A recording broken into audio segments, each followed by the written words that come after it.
Hi all, ഇതൊരു ചക്കയും മുരിങ്ങയില കറിയുമായാലും നമുക്ക് ചക്ക വേവിച്ചു മുരിങ്ങയില കറിയും വെക്കാം. അപ്പോൾ അതിനായിട്ട് നമ്മൾ പറമ്പിൽ പോയി ഒരു ചക്ക പറിക്കുകയാണ്. ചക്കയെ ലക്ഷ്യമിട്ട് നമ്മൾ വാറൊക്കെ എടുത്ത് ഉയർത്തി പിടിച്ചിട്ടുണ്ട്. ചക്കയ്ക്ക് നേരെ നമ്മൾ ചക്ക വീണിട്ടുണ്ട്. ഇനി നമുക്ക് കറിക്ക് ആവശ്യമായിട്ട് ഉള്ള മുരിങ്ങയില പറിക്കണം. അപ്പോൾ നമുക്കിനി മുരിങ്ങയിലയും പറിച്ച് ചക്ക എടുക്കാം. മുരിങ്ങയില പറിക്കാം. നമുക്ക് അവിടെ ചക്ക പറിച്ച് പ്ലാവിൻ്റെ അടുത്ത് തന്നെ മുരിങ്ങയില ഉണ്ടായിരുന്നു. അപ്പോൾ ഒന്ന് മുരിങ്ങയിലയും അതിൻ്റെ കൂടെ കുറച്ച് ചക്ക വേവിക്കാൻ ആവശ്യമായ കറിവേപ്പിലയും അതുപോലെ തന്നെ ചക്കയ്ക്ക് ആവശ്യമായ കാന്താരി മുളകും എല്ലാം പറിച്ച് നമ്മൾ വരികയാണ്. കാന്താരി പറമ്പിൽ തന്നെ ഇഷ്ടംപോലെ നമുക്ക് നിൽപ്പുണ്ട്. അതിൽ കുറച്ച് കാന്താരിയൊക്കെ പറിച്ച് ചക്കയും എടുത്ത് ചക്ക മുറിച്ച് പറക്കി ചക്ക പ്രോസസ്സിങ് എന്ന് പറയുന്നത് ഒരുപാട് പരിപാടികളുണ്ടല്ലോ. ചക്ക എടുത്ത് നമ്മൾ അതിനൊത്തിരി പരിപാടിയാണ്. അപ്പം നമ്മളതങ്ങനെ ഓരോ സ്റ്റെപ്പായിട്ട് പറക്കുക, പിന്നീട് അരിയുക. ചക്ക പറക്കി അരിഞ്ഞുകൊണ്ടിരിക്കുകയാണ് ഇപ്പം. നമുക്കതിനാവശ്യമായിട്ടുള്ള ചക്ക പറക്കി നമ്മൾ അരിഞ്ഞ് വെച്ചിട്ടുണ്ട്. അതിന് ആവശ്യമായിട്ടുള്ള തേങ്ങയൊക്കെ തിരുന്നത് മുരിങ്ങയില നമ്മൾ പറിച്ച് വെച്ചിരിക്കുന്ന മുരിങ്ങയില അതാണെങ്കിൽ മുരിങ്ങയില ഇറുത്ത് കറിക്ക് ആവശ്യമായിട്ട് ഇറുത്തെടുക്കുക. തേങ്ങ നമ്മൾ മുരിങ്ങയില കറിക്കും ചക്ക വേവിക്കാനും കൂടാണ് തേങ്ങ നമ്മളിപ്പോൾ തിരുമ്മിക്കൊണ്ടിരിക്കുന്നത്. അപ്പോൾ മുരിങ്ങയിലക്കറിക്ക് നമ്മളാണെങ്കിൽ തേങ്ങയും ജീരകവും അതുപോലെ തന്നെ ചുവന്നുള്ളിയുമാണ് എടുത്തുകൊണ്ട് അരച്ചെടുക്കാൻ.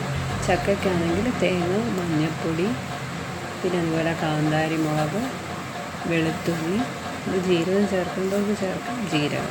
പിന്നെ ചക്കയ്ക്ക് ആവശ്യമായിട്ടുള്ള ഉപ്പും കറിവേപ്പിലയും ആവശ്യത്തിന് വെള്ളവും ഒഴിച്ച് നമ്മൾ വേവിക്കുക. അതിനുശേഷം നമുക്ക് അരപ്പ് തയ്യാറാക്കാം. നമുക്ക് അരപ്പിന് ആവശ്യമായിട്ടുള്ള കാന്താരി മുളകും തേങ്ങയും വെളുത്തുള്ളിയും അതുപോലെ തന്നെ കറിവേപ്പിലയും എല്ലാം കൂടെ വെച്ച് നമ്മളിപ്പം ഒരു അടി മതി. അപ്പോൾ അടിച്ച് ഇങ്ങനെ ചതച്ചെടുത്താൽ നമ്മൾ അത് ചതച്ചെടുക്കുകയാണ്. അതിനുശേഷം ബാക്കി തേങ്ങയിലിട്ട് അത് ഒന്നുകൂടെ അടിച്ച് ഇങ്ങെടുക്കുകയാണ്.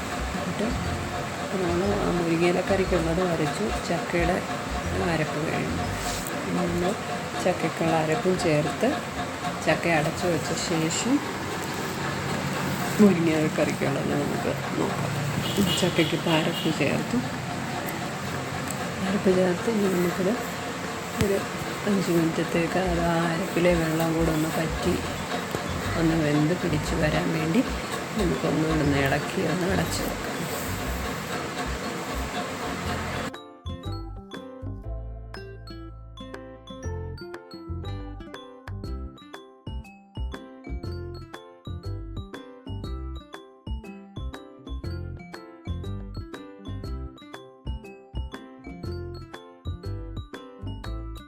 ഇലക്കറിക്ക് നമുക്ക് കടുക് വറുക്കാം.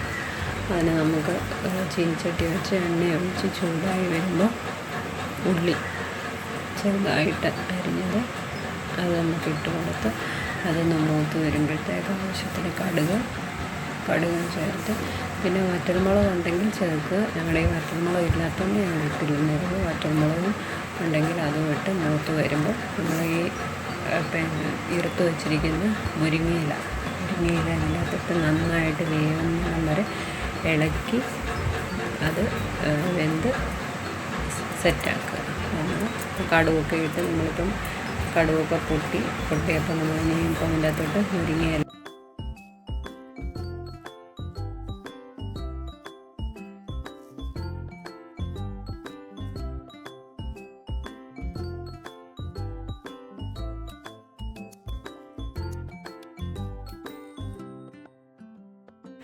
അരപ്പ് ചേർക്കുക. കഴിഞ്ഞിട്ട് അല്പം ഉപ്പും അതുപോലെ തന്നെ മുളക് പൊടിയും അല്പം മഞ്ഞൾപ്പൊടിയും ചേർത്ത് നന്നായിട്ട് ഇളക്കി യോജിപ്പിക്കുക. ഒന്ന് തേങ്ങ നന്നായിട്ട് ചൂടാകുന്നിടം വരെ ഇളക്കി ചെറിയൊരു തിള വരുന്നിടം വരെ ഇളക്കി അപ്പം നന്നായിട്ട് തിളച്ച് ഇത് സെറ്റായിട്ടുണ്ട്. അപ്പോൾ നമ്മളൊന്ന് വാങ്ങി വെച്ചിട്ട് നമ്മുടെ ചക്ക നമ്മൾ ഇളക്കാം. ചക്ക ഇപ്പോൾ വെന്ത് അരപ്പൊക്കെ നന്നായിട്ട് വെള്ളമൊക്കെ പറ്റി. അപ്പം നമ്മളങ്ങനെ സ്വാദിഷ്ടമായ ചക്ക വേവിച്ചതും മുരിങ്ങയില കറിയും റെഡി.